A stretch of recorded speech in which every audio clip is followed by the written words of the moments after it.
అప్పులు పుట్టడం లేదు, ఆదాయం లేదు.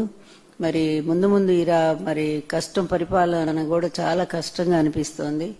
ఎఫ్ఆర్బిఎం పరిధి కూడా దాటిపోయింది, ఇక అప్పు అనేది ఒక్క రూపాయి కూడా రాదు అంటూ ఇక తన నిస్సహాయత అంటే ఎప్పుడైనా గత 5 సంవత్సరాల్లో జగన్మోహన్ రెడ్డి గారు ఏనాడైనా అన్ని పథకాలు అమలు చేస్తూ నవరత్నాలన్నీ కూడా అమలు చేస్తూ ఏ ఒక్క రోజైనా ఈ బేద పలుకు పలికారా?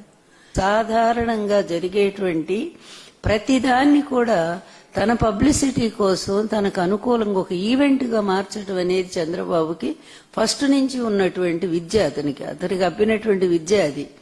అదే విధానంలో ఆ రోజు అట్లా చేసి పాపం 29 మంది ప్రాణాలు గాల్లో కలిసిపోయేట్టు చేశాడు ఈ మహానుభావుడు ఇతని షో కోసం. అదేవిధంగా ఇప్పుడు కూడా మళ్ళీ ఈవెంట్ ప్రారంభించారు. నాడు నేడు స్కూలు అద్భుతంగా జగన్ గారు దాన్ని ఆధునీకరణ చేస్తే నిన్న అదే స్కూల్కి వెళ్లి ఇది తండ్రి ముందు కొడుకు పోయాడు, విద్యాశాఖ మంత్రి అట ఆయన. నాకైతే ఉండదు విద్యాశాఖ అవిద్యా మంత్రి వచ్చాడనే అనుకుంటా నేను ఎప్పుడూ కూడా. విద్యాశాఖ కరెక్ట్ మినిస్టర్ రాలేదు, అందువల్లనే అంత కుంటుపడిపోయింది. స్కూల్స్ లో పిల్లలు వెళ్తున్నారా అండి? ఎంత శాతం? దాదాపుగా 1/4% పిల్లలంతా తగ్గిపోయారు. వచ్చిన దగ్గర నుంచి విద్యా వ్యవస్థ సర్వనాశనం అయిపోయింది. నిన్న కూడా ఈ భామిని స్కూల్లో ఒక ఈవెంట్, దానికి షో ప్లాన్ చేశారు. చక్కగా సెట్టింగ్ వేశారు, భారీ సెట్టింగ్.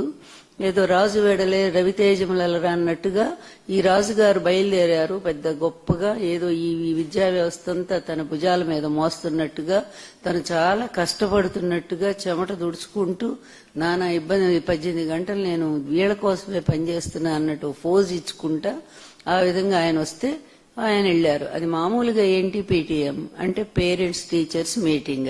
అది సర్వసాధారణంగా అన్ని ఎప్పుడు కూడా జరిగేటువంటిది. దానికి అంత పెద్ద షో ఎందుకండి, అంత పెద్ద పబ్లిసిటీ ఎందుకు?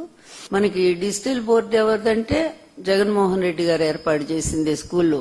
ఆ బోర్డు దొరకలేదేమో అప్పటికప్పుడు వాళ్ళకి, అదే తీసుకొచ్చి పెట్టుకున్నారు. అలాగే బెంచెస్, మళ్ళీ ఆ బెంచెస్ కూడా స్కూల్లో బెంచెస్ తీసుకొచ్చి అక్కడ ఏర్పాటు చేసుకున్నారు. వాటిని చూసినట్టుగా ప్రజాధనాన్ని దుర్వినియోగం చేసుకుంటూ మీరు విహారయాత్రలు చేస్తున్నారు. అసలు ఇంత అసమర్థుల్ని ప్రపంచ రాజకీయ చరిత్రలో ఇంతవరకు ఎవరు కూడా చూడలేదండి.